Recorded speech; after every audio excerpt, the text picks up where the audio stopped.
Jank Kitchen, back at it.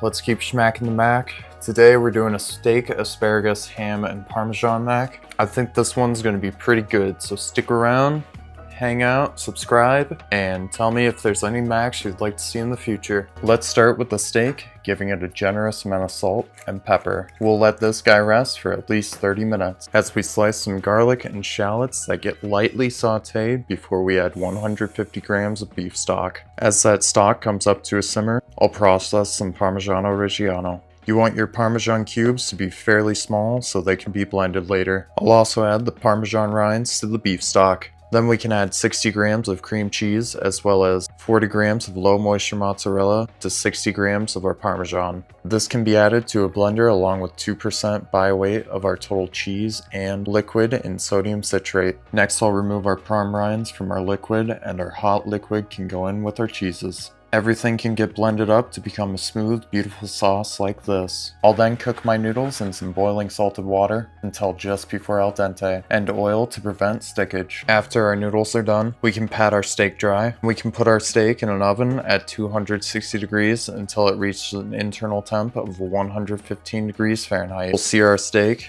I like to press a pot onto the top of the steak to give it more even contact. Then we can flip it and baste it in butter, rosemary, and garlic.